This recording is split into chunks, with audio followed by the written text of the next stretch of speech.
Un saluto agli amici di Infomotori, io sono Alessio, alle nostre spalle la nuova Serie 3 Touring, ovvero la BMW per eccellenza.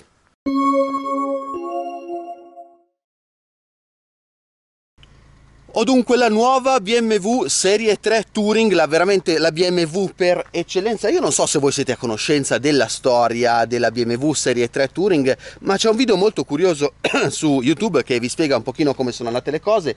Praticamente la leggenda narra che alla fine degli anni 80 c'era questo carrozziere tedesco che era proprietario di una BMW Serie 3 berlina, era innamorato di questa macchina. Con il crescere della famiglia cambiarono un pochino le sue esigenze di mobilità e decise di creare un Frankenstein, di modificare la macchina, di allungarla, di renderla un pochino più grande e renderla un pochino più conforme a quelle che erano poi in definitiva le sue esigenze. Prima di metterla su strada decise di portarla in fabbrica a BMW e l'allora presidente dell'azienda vide la macchina, vide delle forme così inusuali e pensò che quello poteva essere veramente un grande successo, e da allora iniziò a quanto pare la produzione della BMW Serie 3 Touring. BMW Serie 3 Touring che arriva oggi alla sesta generazione dopo aver venduto ben 1.700.000 esemplari in giro, e ne ha venduti addirittura 500.000 della quinta generazione, quindi dell'ultima, quella che è andata dal 2012 al 2019, quindi i numeri sono veramente quelli di un grande successo. E pensate che in Italia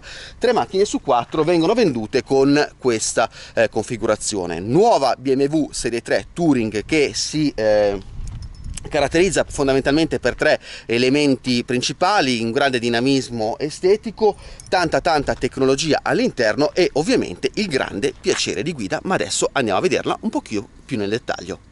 Un grande fisico atletico per questa nuova BMW Serie 3, un CX di 0,27 dato da delle linee veramente molto ben realizzate. Cresce in termini di dimensioni perché è più lunga di 76 mm, è più larga di 16 mm ed è più alta di 8 mm. Un design veramente molto ben riuscito secondo me, che proietta questa nuova BMW Serie 3 molto in avanti nel corso degli anni. Diamogli un'occhiata velocemente. Innanzitutto io partirei da questi fari, perché sono dei fari laser. In questo caso sono chiaramente un optional, ma vale la pena di notare che i fari laser, anche dati come optional, sono tipicamente delle dotazioni di alta gamma.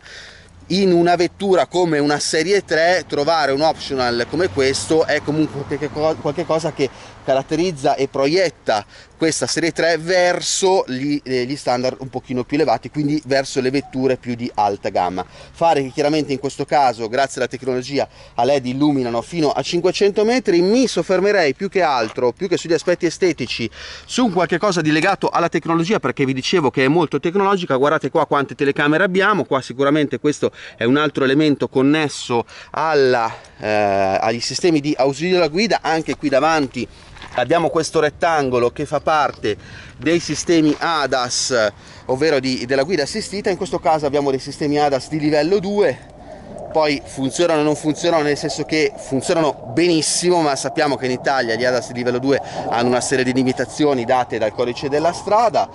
Comunque funzionano per quello che è consentito dal nostro codice della strada. Qua sopra delle barre che sono dotazione di serie.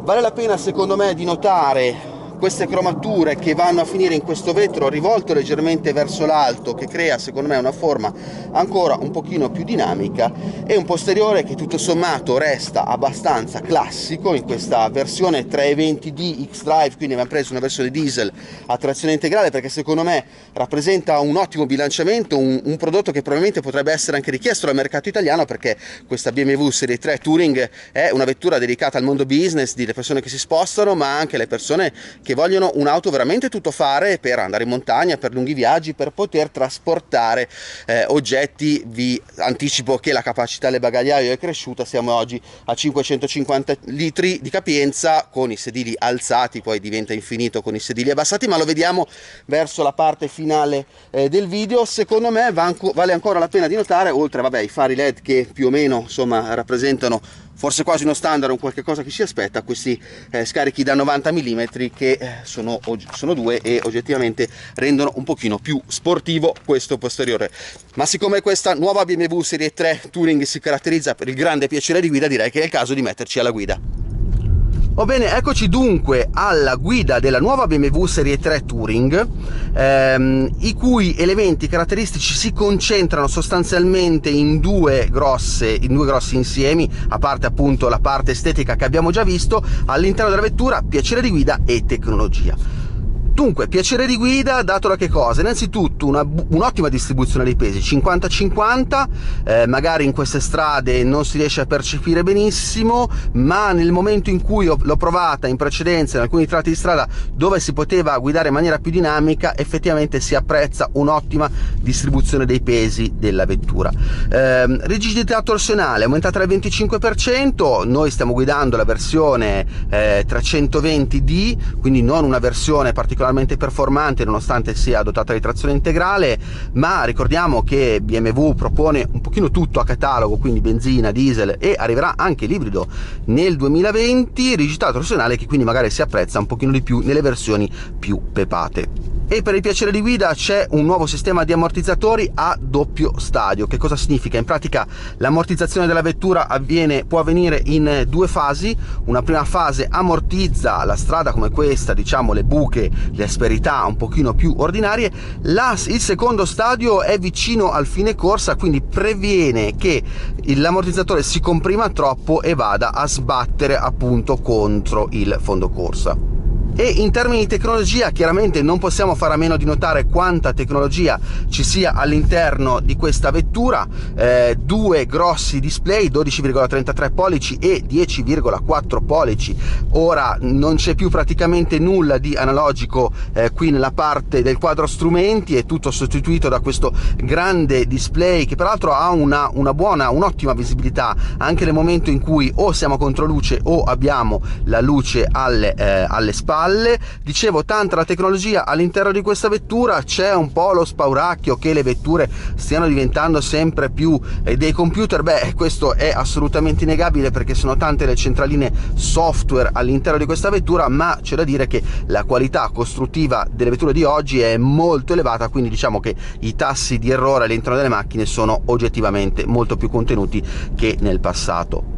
E qualora ci dovesse essere un problema all'interno del software delle vetture, ci pensa l'aggiornamento over the air, cioè praticamente questa macchina si può aggiornare da remoto, cioè BMW può decidere che questa macchina ha bisogno di un aggiornamento specifico, magari per un richiamo di qualche tipo o soprattutto anche magari per implementare delle nuove funzioni, e semplicemente questa macchina riceve questi dati. All'interno di questa vettura c'è una SIM in 4G che scarica in trasparenza questi aggiornamenti e poi il conducente può decidere quando farli. Chiaramente poi c'è dietro tutto un discorso di privacy, si può scegliere cosa fare o cosa non fare, insomma tutto spetta un pochino al cliente, però insomma questa mi sembra un'opportunità importante anche in un'ottica di sviluppo futuro delle vetture con l'implementazione appunto di nuove funzionalità. E proprio in termini di nuove funzionalità direi che si può parlare dell'assistente vocale, un assistente vocale che può essere interpellato con appunto comandi vocali o semplicemente premendo un tasto qua sul volante multifunzione. In passato eravamo abituati ad assistenti vocali non particolarmente reattivi, oggi non siamo a colloquio con uno psicologo con questa nuova BMW Serie 3 Touring, ma comunque riesce a interpretare molto meglio i comandi rispetto al passato in cui appunto potevamo avere qualche problema di comunicazione con la vettura. E quante volte nella vostra vita avreste voluto avere una telecamera in macchina? Beh, insomma, alla fine ci ha pensato BMW, o meglio, le telecamere non le ha messe in macchina perché le ha messe fuori. Ci sono 4 telecamere attorno alla vettura che registrano ciò che succede attorno a voi. È un sistema che può essere azionato o in automatico o in manuale e chiaramente può essere utile ogni qualvolta magari ci dovesse essere un sinistro, di modo da eventualmente dimostrare la vostra innocenza. Come vi dicevo, è una funzione tanto automatica quanto manuale, vi si accede tramite il computer di bordo che qua oggettivamente è molto strutturato, o più semplicemente tenendo premuto un pulsante qua al centro per qualche secondo si accede alla schermata con la quale adesso non interagiamo perché ci concentriamo sulla guida. E c'è poi un discorso legato agli ADAS, ovvero ai sistemi di ausilio alla guida. In questo caso siamo ad un sistema di ausilio alla guida di livello 2, vi ricordo che i livelli sono 5, dal 2 al 3 ci sarà anche un bel po' da lavorare. I sistemi di ausilio di livello 2 a livello puramente teorico permettono di togliere le mani dal volante, questo però non è consentito dal nostro codice della strada, per cui se per caso c'è una distrazione del conducente tale per cui toglie le mani dal volante per più di x secondi, la macchina inizia a lamentarsi, cioè qua sul volante multifunzione iniziano ad apparire delle strisce gialle, poi chiaramente ci sono degli avvisi un pochino più decisi. Certo però è che la macchina ha delle facoltà di guida molto interessanti che permettono di alleggerire molto il carico di guida in tipico stile da vettura touring. In questo caso diciamo basta semplicemente attivare la funzione qua sul volante, vedete qua si è accesa una luce verde, questo identifica il fatto che sono state riconosciute le strisce a terra e quindi il volante può intervenire correggendo attivamente la tenuta della carreggiata per voi. Chiaramente non è questo il contesto in cui si deve utilizzare una funzione di questo tipo, ma la vedo utilizzata e sfruttata meglio in un ambito autostradale, ricordando sempre che comunque il nostro codice della strada diciamo non permette di attivare al 100% questo genere di funzioni perché sono vietate, perché le mani vanno sempre tenute rigorosamente sul volante. Allora adesso noi possiamo andare a cercare un angolo tranquillo e andare a fare qualche considerazione sugli interni, vediamo come si sta seduti, vediamo un pochino più nel dettaglio il sistema di infotainment e come sempre andiamo a parlare di prezzi. Dunque, fine della nostra prova su strada relativa alla nuova BMW Serie 3 Touring. In realtà non è una vera e propria prova su strada, ci tengo a precisarlo, è un primo contatto. Questo perché i tempi tecnici legati a queste prove, specie quando si tratta di prove nazionali, non sono sempre così particolarmente ampi. Non a caso c'ho una collega dietro di me che sta lavorando, perché purtroppo i tempi sono tirati, ognuno deve fare un pochino il suo, c'è chi deve portare a casa le foto, chi deve portare a casa il video, insomma facciamo il nostro meglio. Ma intanto qualche cosa vi abbiamo detto: nel canale YouTube di Infomotori c'è la prova completa della versione berlina fatta dal nostro collega Matteo, e intanto potete iniziare a guardare quella e gustarvi questo nostro appunto primo contatto. BMW Serie 3 Touring, in questo caso una versione molto ricca. Entriamo all'interno della vettura, diamo un'occhiata, vi dicevo tecnologia che non manca. Accendiamo un attimo la macchina così possiamo vedere alcuni elementi. Innanzitutto una prima curiosità: sapete che cos'è questo coso qua sopra? Lo sapete? Sì, no, 3, 2, 1, beh, sono delle telecamere che inquadrano il conducente e si accorgono se il conducente sostanzialmente sta guardando la strada oppure sta giocando con lo smartphone. Questa è una funzione molto comoda, una funzione di sicurezza, si utilizza poi nell'ambito di diversi contesti quando viene attivata la guida assistita, e quindi direi che è una cosa che ci piace anche molto. Vi dicevo, tanta tecnologia ma ben bilanciata, ben distribuita tra sistemi touch e parte fisica, cioè se io voglio accendere il condizionatore non voglio diventare matto andando a dover cercare la funzione all'interno del sistema di infotainment, no, assolutamente semplice: radio, climatizzazione e poi qua due pulsanti, uno legato agli assistenti alla guida, e queste sono le 4 frecce. Volante, brevissimamente, un bel volante multifunzione con gli assistenti alla guida e con la parte multimediale. In questo caso abbiamo addirittura volante riscaldato, una corona che mi piace oggettivamente molto, bella cicciotta e molto morbida, materiali che chiaramente in questo allestimento sono materiali molto pregiati. Qui al centro molta pulizia, diciamo. Qua con questa zona possiamo interagire con il sistema di navigazione, la leva del cambio, le modalità di guida, e poi qui abbiamo i pulsanti che permettono di disabilitare lo stop start, disabilitare i sensori e attivare poi quello che sono le telecamere attorno alla vettura. Se lo teniamo premuto, qui andiamo poi ad attivare quello che è il sistema di registrazione delle immagini con le 4 telecamere a bordo della vettura. Andiamo qua sotto a vedere che cosa c'è. Scopriamo qua sotto ci sono 2 portatazze, una bella 12 volt che non fa mai male, una USB, ma insomma anche qua la piccola chicca, di certo nulla di sorprendente, me lo aspettavo, la ricarica induttiva, che peraltro vorrei far notare funziona anche molto bene, perché ho su una bella custodia, il telefono me lo ricarica in maniera molto buona. Qua un bel pozzetto con una USB-C. Scendiamo per andare a vedere come stiamo seduti al posteriore, e al posteriore abbiamo i sedili abbattuti. Tiriamo su questi sedili e vediamo come si sta seduti al posteriore.